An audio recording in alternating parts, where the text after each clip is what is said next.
Good morning students. हमने अपने last lecture में इक्विलिब्रियम, उसकी अजम्पशंस और उसकी कैरेक्टरिस्टिक्स की थी। अगला टॉपिक है हमारे पास, मैंने आपको डिमांड की इलास्टिसिटी की डिग्रीज जो हैं वो डिस्कस करने के लिए बोला था कि एक बार वो आप ध्यान से कर लीजिए, इस वीडियो को देख लीजिए। उसके बाद उनके बेसिस पे ही हमारे आगे के ये डिमांड कर्व्स और सप्लाई कर्व्स है, ठीक है। तो उसी के रिगार्डिंग अब हम कुछ चीज़ें देखेंगे, कुछ टॉपिक्स देखेंगे। तो हमारा अगला टॉपिक है effects of change in demand on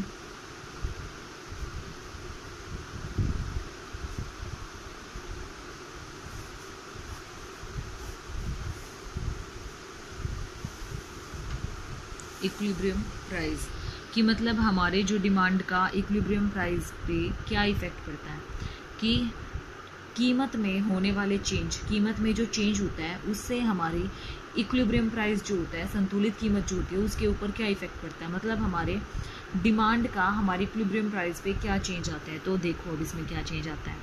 ये हमारा नॉर्मल सप्लाई कर्व और क्या होता है, डिमांड कर्व होता है। ये डिमांड कर्व, ये सप्लाई कर्व, ठीक है स्टूडेंट्स। यहाँ से हमारा क्या हुआ, ये वाला पॉइंट कौन सा पॉइंट आया आपका, इक्विलिब्रियम पॉइंट आया है। ये पॉइंट हमारा इक्विलिब्रियम पॉइंट आ गया।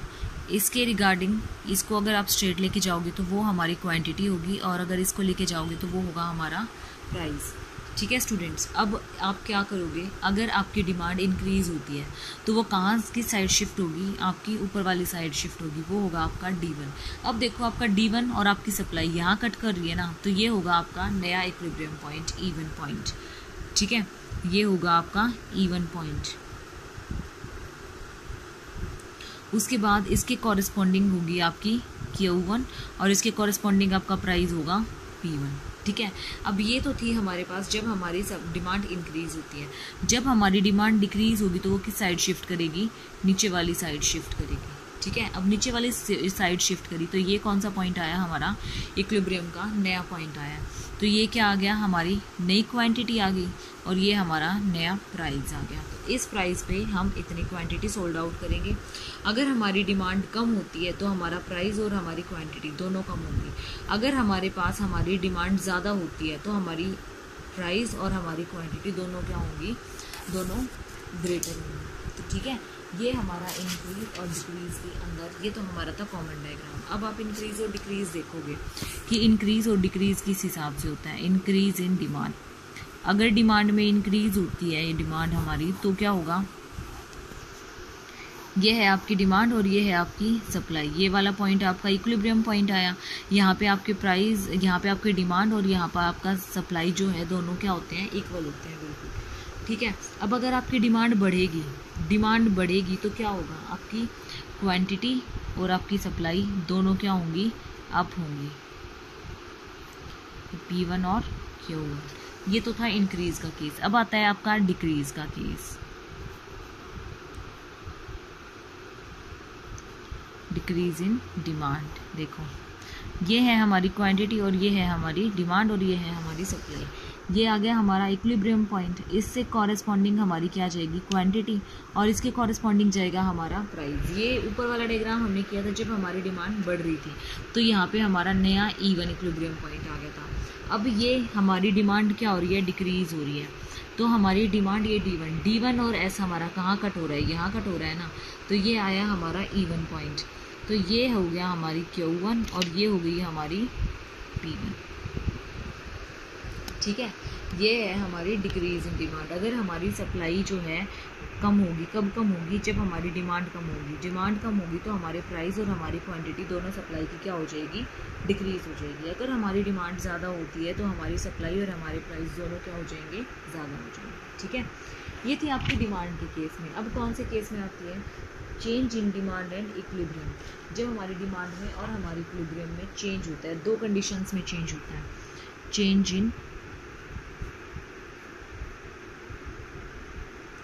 डिमांड एंड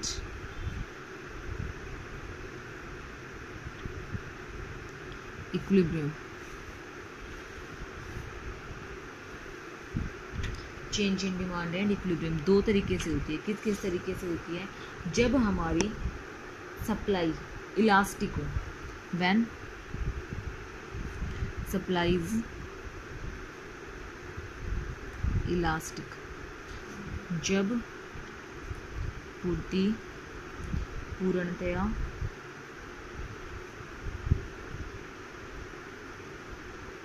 लोचदार हो। दूसरा केस कौन सा होता है? व्हेन सप्लाई इज इनइलास्टिक, जब पूर्णतया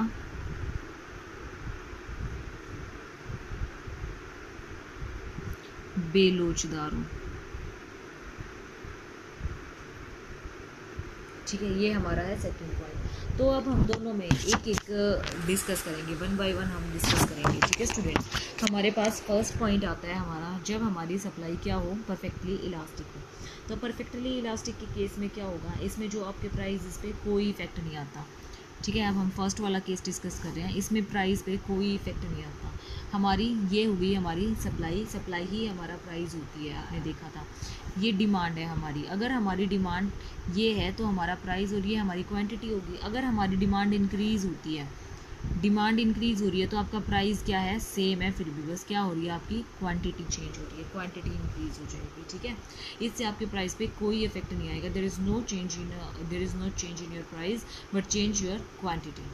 ठीक है, और अब ये तो इंक्रीज़ वाला केस था, ये आपका ई पॉइंट था, और ये आपका आया E1 point.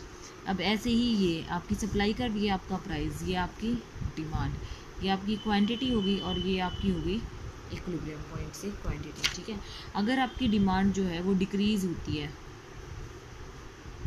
Decrease in demand, अगर आपकी डिमांड डिक्रीज़ होती है तो आपकी क्वांटिटी भी क्या हो जाएगी? डिक्रीज़ हो जाएगी, आपकी सप्लाई भी क्या हो जाएगी?